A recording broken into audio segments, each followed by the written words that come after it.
Kyle, one of the things that we talk about a lot is scaling.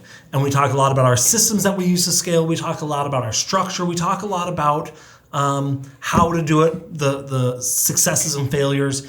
And I think you and I, because we're both tech people, usually land heavy in tech. Today I want to talk about something that I know we care about, but maybe we don't put as much emphasis on it in this podcast, is how do you scale your people? How do you scale your culture? How do you scale your relationships as you grow a team? It's really easy to just, this CRM, follow up boss, shout out, can scale to however many agents we need. But how do you make sure that small hometown feel, if that's your culture, stays as you grow? Yeah, so one of the big struggles as you scale up a team is that, when you're small, you have this real tight, intimate vibe. You know everything about everybody. I remember my holiday party one year, we went to like a bowling alley and did a little thing there. And then people came back to my house and we were playing like Flip Cup in my garage, and now I couldn't even fit our entire team in my house, right? So it's like things just change over time and it could be a struggle. So I'm excited to dive into it. I don't know what you're going to ask me, but I think it's going to be a fun conversation today. And I'll be very candid and open. That's something you guys are always going to get from me, is just I'm going to shoot very straight with you on the good, the bad, the ugly, the whole nine. So welcome to the Whissel Way podcast. My name is Kyle Whissel, your host with eXp Realty in San Diego. I'm Brian. And now I'm prepping for what I'm going to say today. Okay. The goal of the show is to give you the tools, techniques, and tactics to go out there and crush it in your business. The way that we like to do that is to answer the questions that you have for us. So if you have a question, want to have it answered on the show, we'd love to find out. Topics.fastforward. Oh, I'm sorry. Oh, wrong one. We do the same. It's the same spiel. TheWhisselWay.com. TheWhisselWay.com. You can ask us questions on there. Subscribe to the podcast and YouTube channel. Join our referral network for all the outbound referrals we have. Also get on our email list and get in our private Facebook group where we share a lot of tips and tricks of what we're working on internally here on our team. Lastly, if you want to level up your content creation game, Brian and I have been creating content, audio, video, social for 10 plus years now. We'll share everything we've learned over those 10 plus years with you. All of that at thewhisselway.com. All right, let's roll. That's what happens when scripting goes wrong. Two scripts, and then they come together, and then they veer apart. So what do you want to do? How do you want to sell your house? I'm looking to buy a house. Shit, it's a bad script, anyways. So before we talk about scaling our culture, yes, you got to start with an intentional culture. I heard a quote, and you'll tell me the right quote and who said it, when it was created, and all this shit. But something like, "You have a culture, whether it's intentional or not." Talk to me about that. That was Ulysses Grant. Yeah, Ulysses S. Grant. I don't think he said that. No? Was it? Okay. Nah, no fucking clue. Just throwing a name out there for fun. I don't think that's it. But you know the quote I'm talking about, right? Yeah, and I've heard all kinds of quotes and thoughts about culture, and a lot of people say it's not what people say about you, it's how they feel. There's a lot of different sayings out there. But everybody has a culture, whether you chose to define it and put words together for it. But there's a culture, period. And so you can make that decision. Do you want to have a culture that just kind of naturally occurs, or do you want to have a culture that you have some level of control over, which you will never have 100% control over your culture, but you do have a level of control. And so I would encourage, one of the ways that we've helped define our culture is with our core values. It's a huge thing for us. And there's so many people that hear this and core values, like, okay, I need core values. And then you go on ChatGPT and you're like, give me core values. And hell, there's somebody who literally copied our core values word for word. I've seen it on their website. Like, they didn't even change a word. It's identical, same 5 core values. They're really good core values. Yeah. You should not copy somebody else's core values, especially all of them. Yeah, not all. We sourced ours from different. We're inspired by, yes. But core values is not something that you just pick off ChatGPT. It's also not something that you should let your people come up with. That's actually a big mistake that I made. So I think one of the most important things I can do for you as a listener or a viewer of the show is share from things that we screwed up. And that's something that we screwed up royally at one point. We made the commitment, all right, we need to have core values. Screwed it up every which way. The biggest screw up we made was we got all of our agents in a room and let them come up with the core values. of all the agents that were in that room, I think there's like one, maybe two of them that are still with the company. Probably two. So how do we live by the core values today of like what the agents years ago came up with? Like that's not the right way to do things. So I think that's a big mistake. You are the visionary of your company, and you should cast a vision of what you want this culture to look like. Now you can be inspired by your team members, and the exercise that we did with EOS, and I'm running another one of my businesses on something called Rise, which is like a modified version of EOS. Both of them came up with core values the same way. Was think of 3 people and describe them, right? What are the 5 adjectives that come to mind when you think of those people? And then you kind of take a blend of you and what the leadership team comes up with and build your core values that way. So you're building it around people that, like, if we could just have 100 of people that are just like him and her, we could have an amazing team. And that's how we came up with our core values at Whissel. And my development companies, our investment company, ZipPad, we just did the same thing where we identified 3 specific people that inspire us and are kind of like the avatar of what we want. Describe those people, boom, and we came up with it. Now, we did use GPT to help us with it. Of course. We had 5 of us in a room. We all listed out our 3 people and 5 things about those 3. And then you just took a picture, and then GPT merged it all together, gave us some suggestions. And so it helped expedite that process. But it didn't give us the starting point, right? It took the data that we put into it and then helped us get some great data out of it. So having core values that are true, authentic core values, do it the right way, which pick 3 people. If you already have an existing team, pick 3 people within your team that are like, man, we could just get 100 more of those people. We'd be killing it. And if you're just getting started, maybe you don't have 3 team members yet, think of 3 people in business that you have interacted with, that you love, respect, and or idolize, whatever, and what is it about them, and build it off of that. Doja Cat. Ulysses S. Grant.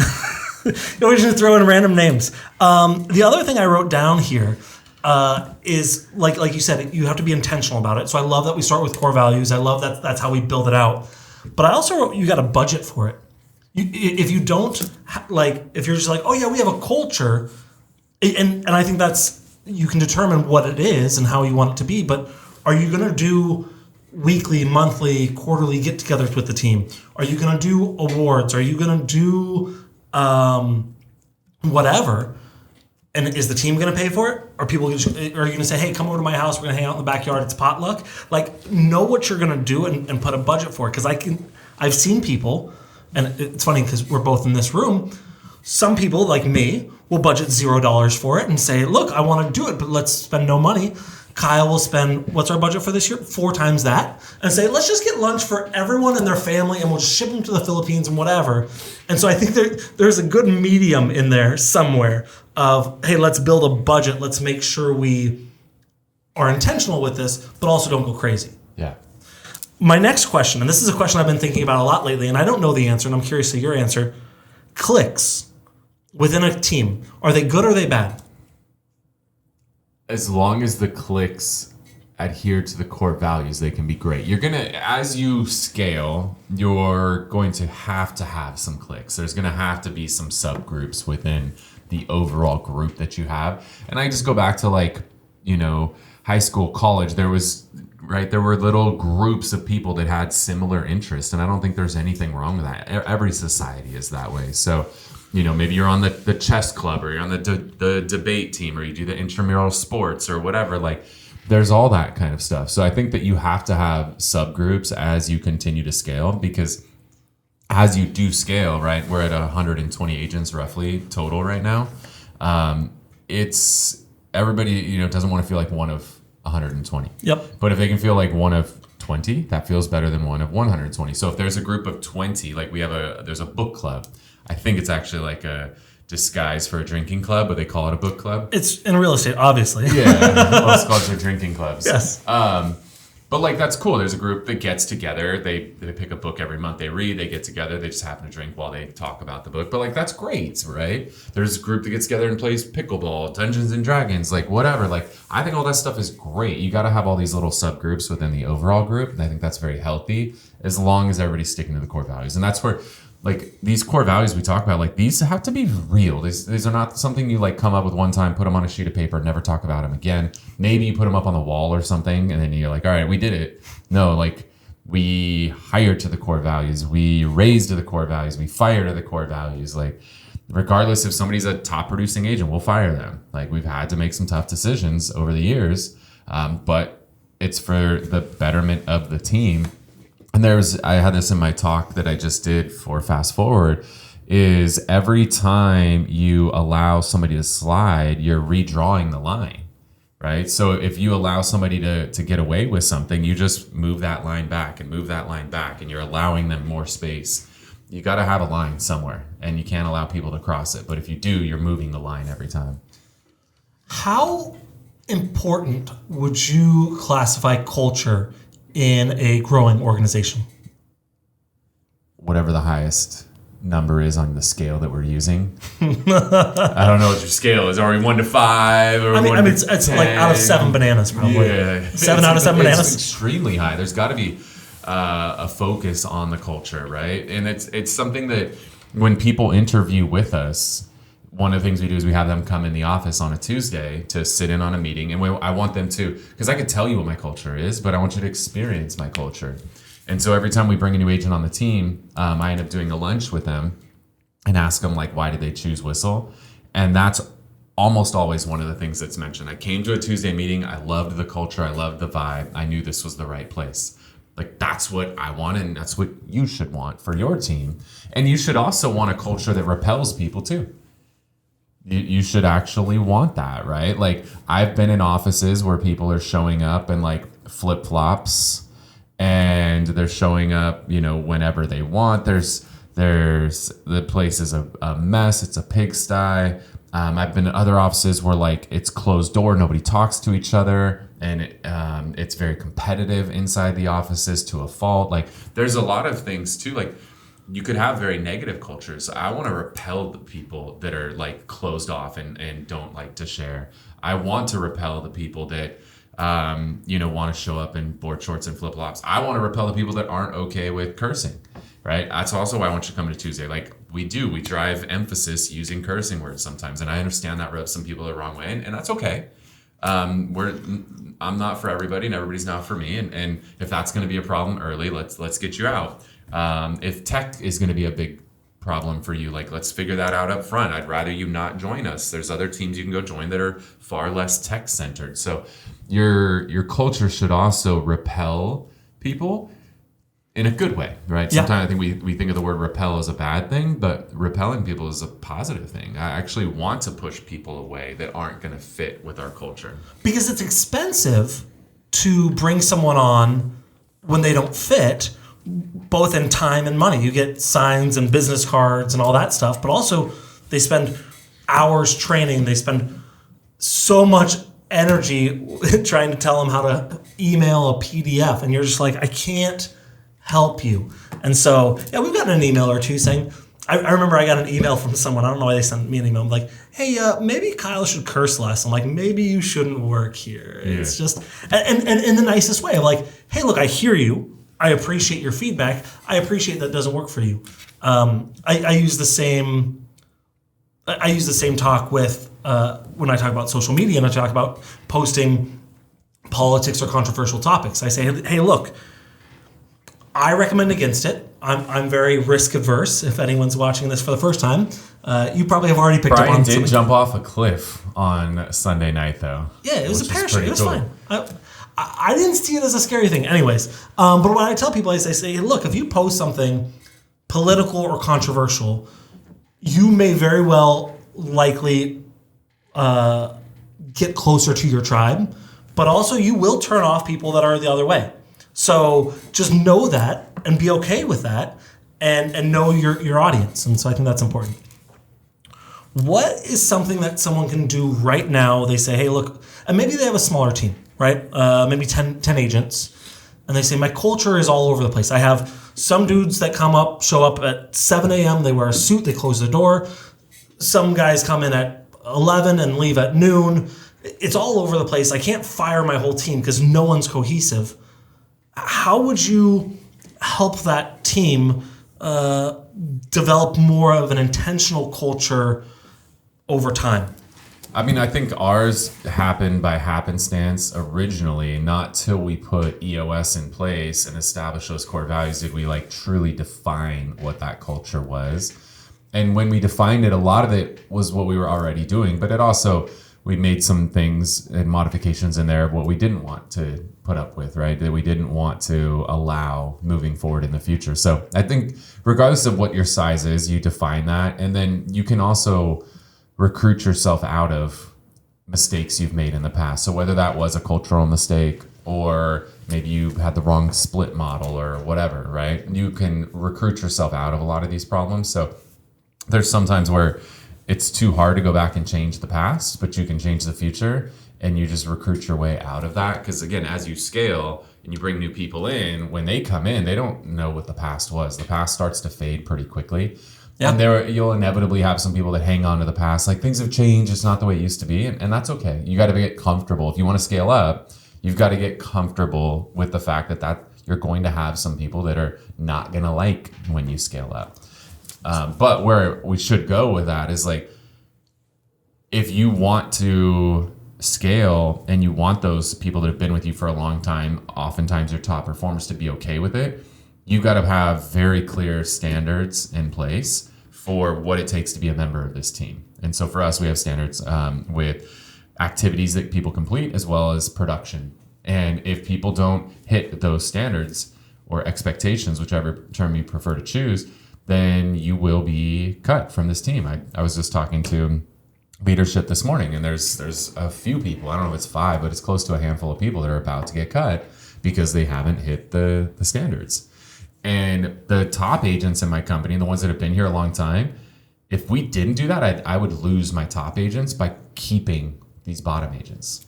Because the top agents, they actually like when a new agent comes in and crushes it. They're excited for that. Because that like fuels them, it motivates them, and a lot of times they bring something new to the table. Right? Like Evan right now, he's like coming in and going hard on probate.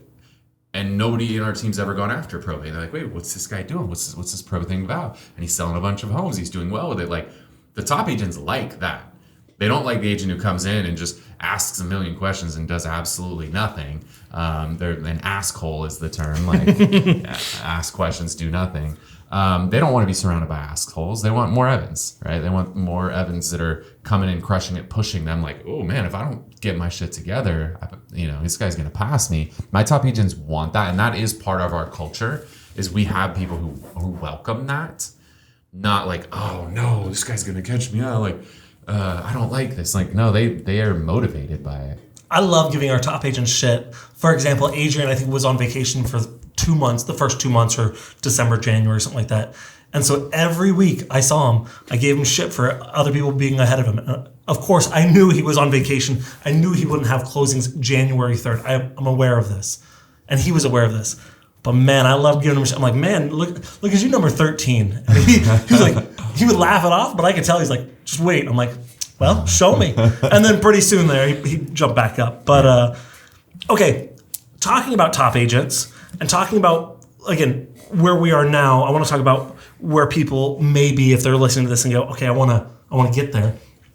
What if you're one of your top agents, and I'm thinking one that we had in the past, great agent, great with systems, great with, they knew what they needed to do. You didn't have to tell them to work. They worked.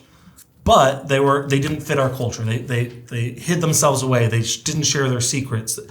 How do you get them from there to either, there's 2 paths, right? How do you either get them to coincide with your culture or to leave?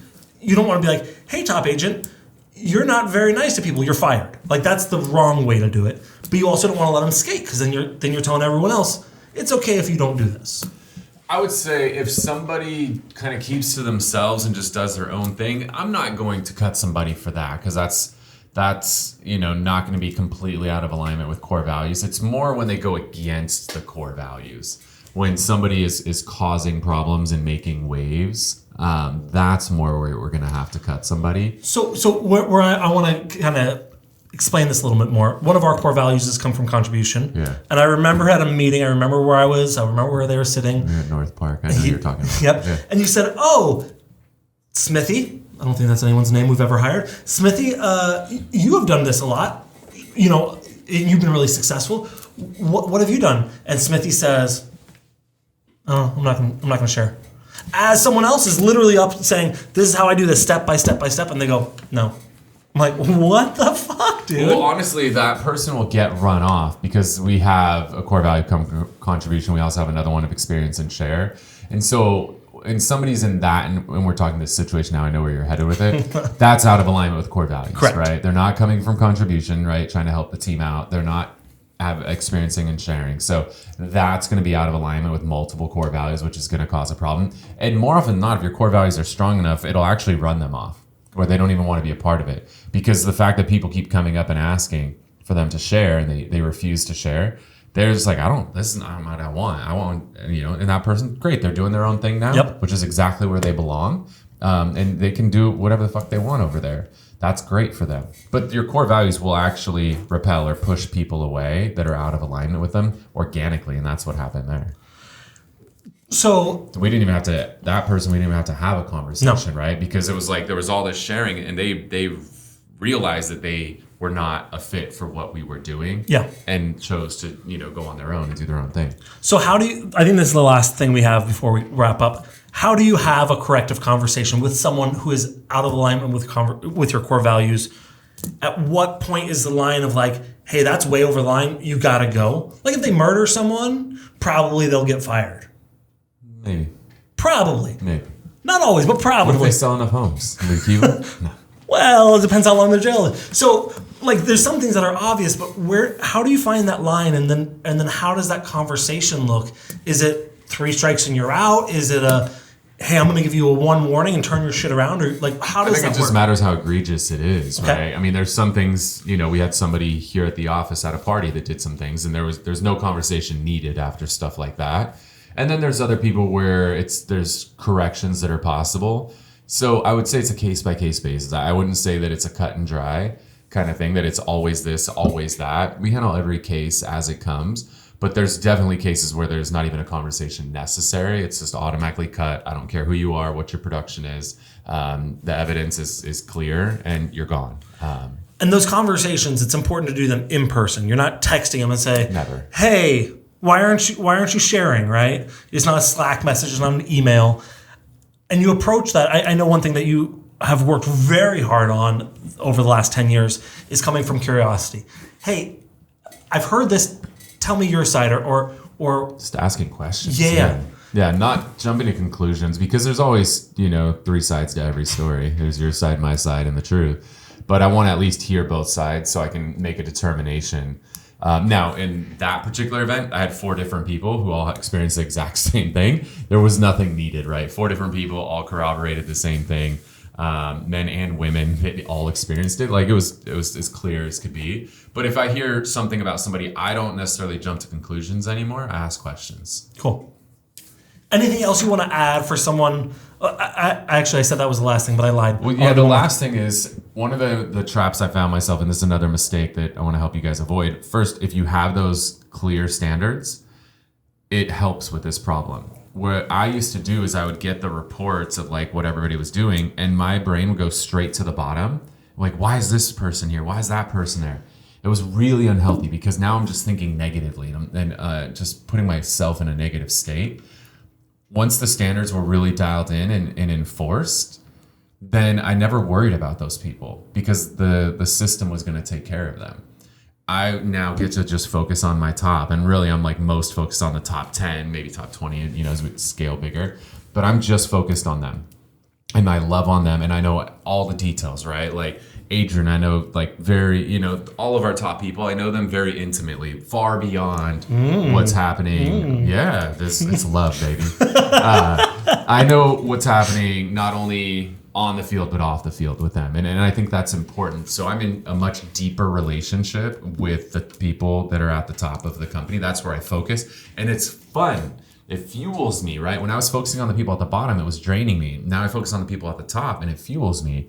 When I can sit down with Mike and we can have a conversation and I point him in a direction and he runs literally through walls. Like, that's fun to Kool-Aid me. Man it. Yeah, he basically is. Like, there's not a wall he can't run through. That's fun, right? And that fuels me, and I really enjoy that, and I want to do it more and more because I love, like, I get a high off helping people, and it, you know, when I help them, that's how I'm winning, right? The more I help, the more I win, and so I love that. I get a massive high off of it, but just staying focused on those that are at the top, that are putting in the work, and then I have that deeper relationship with them because the thing is, people can go anywhere, anytime, and get higher splits, whatever, more leads, blah blah blah, like. But they can't necessarily get those relationships. And then I also try to focus on sharing what I've learned financially with a lot of those agents too, because I've, you know, made and lost tons of money in my career, and I want to help people not make those same mistakes.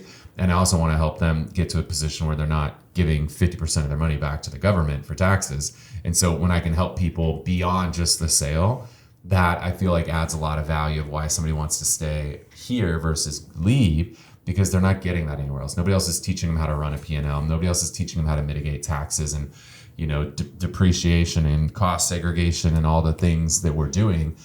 You don't get that everywhere. So being in relationship with your top agents beyond what happens on the field, but know what's happening off the field with them, and adding value around not just real estate, but life and finance.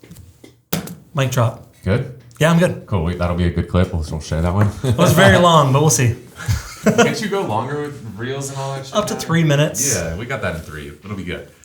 Cool, guys. Well, hopefully you got a lot of value out of the show today. If you did, if you're watching on YouTube, hit that thumbs up button. If you have questions, throw them in the comments section. Brian and I personally respond to all of those. And if you want more of the content, hit the subscribe button and the notification bell. YouTube will do the rest. Or maybe share the video with somebody.